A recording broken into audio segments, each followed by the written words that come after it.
Complot, prophétie, jeu de hasard, gros stuff et un méchant prêt à tout pour bien faire suer son prochain, asseyez-vous bien confortablement. Voici l'incroyable histoire de Pourim. On est en Perse en moins 369 avant JC. À cette époque, le trône de Perse est vacant, une super aubaine pour Arachvérosh, un notable du coin, qui par sa fortune et sa soif de pouvoir, voilà une formidable opportunité de devenir le king. À coup de grosses fiestas et d'une bonne dose de culot, il arrive à séduire le peuple et se fait couronner roi. Il épouse au passage Vashti, fille du roi de Babylonie, petite fille du tristement célèbre Nabuchodonosor, destructeur du premier Beth Amikdash et à l'origine de la déportation des Juifs. L'exil des Juifs durera jusqu'à la reconstruction du deuxième temple que l'on retrouve dans l'histoire de Hanouka et dont la reconstruction fut arrêtée par un décret d'Arachvérosh lors de son accession au pouvoir pour plaire aux Samaritains, alors hostiles au royaume de Yehuda. Arachvérosh, qui cherche toujours à renforcer sa légitimité, s'entoure de conseillers dont la morale est plus ou moins douteuse. Avec leur aide, il prend 2 décisions qui visent à renforcer sa suprématie. Il déplace la capitale de son empire à Suse. Et deuxièmement, il décide de faire une grosse soirée de 6 mois pour ses poteaux.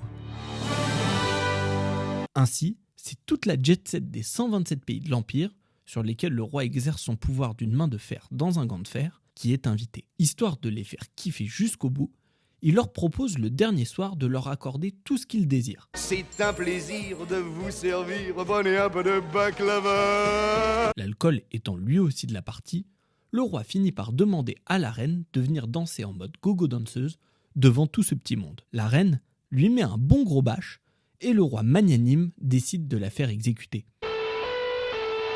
Bah oui quoi, une femme qui n'obéit pas à son mari, c'est pas vraiment tendance.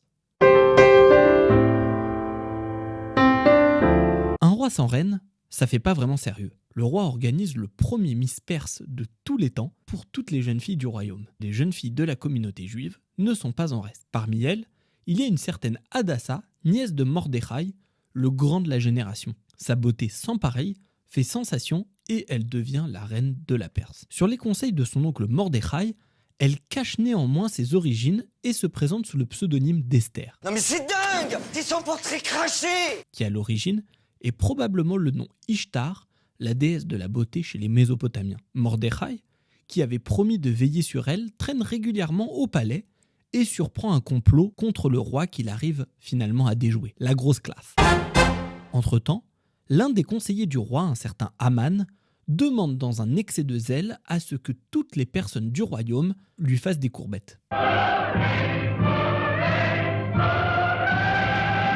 Ce décret n'est pas franchement au goût de Mordechai, qui ne compte pas se péter une lombaire, si ce n'est en l'honneur du Tout-Puissant, le seul, le vrai et l'unique. Face à cet affront, Haman décide en bon père de famille que la solution, c'est de détruire le peuple juif. Mais il est complètement fou ce mec. Haman obtient du roi la permission de tuer tous les juifs de l'Empire en un seul jour. Par superstition, il tire au sort le jour de l'application du décret visant à exterminer les juifs, c'est le 13 Adar. Mordechai, bien qu'il n'eût pas encore i24 News, comprit qu'Esther était la seule chance de sauver le peuple juif. Il lui demande d'aller parler au roi sans y être invité, un acte alors passible de la peine de mort. Les gars ont quand même un ego de ouf quoi. Elle demande à tout le peuple de jeûner et de prier pendant 3 jours, bien que ce soit encore la fête de Pessah. Le 3e jour, Esther entre à l'improviste et s'ensuit un suspense à nous faire changer de vêtements. It smells like a flower. Le roi, en plein âgé, tend son sceptre à Esther en signe d'approbation. Esther se dit alors qu'il vaut mieux régler tout ça le lendemain autour d'une bonne bouffe avec Haman. Lors du repas, Esther, digne d'un teaser de Netflix, ne dit pas un mot. Elle promet de révéler sa demande le lendemain lors d'un second banquet. Haman rentre chez lui et croise à nouveau Mordechai, raide comme un porte-drapeau. Furieux, il va dès l'aube demander au roi une autorisation de pendaison express. Le roi se souvient qu'il n'a pas récompensé Mordechai de lui avoir sauvé la vie et demande à Haman, qui ignore tout, de quelle manière remercier un bon citoyen. Pensant qu'il s'agissait de lui-même, Haman se fait une longue liste de cadeaux, histoire de se mettre bien. Comprenant qu'il s'agit en réalité de Mordechai, Haman se retrouve par ordre du roi, non pas à le pendre, mais à l'honorer en le faisant parader dans toute la ville en habit royal et sur le cheval du roi. Le soir même, Esther révèle son judaïsme au roi et dénonce le décret d'Aman visant à exterminer tous les juifs, dont la reine.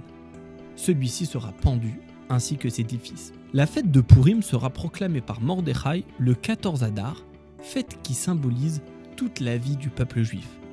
Am Israël Chai, Pourim Sameach, on se retrouve pour les prochaines fêtes, à bientôt.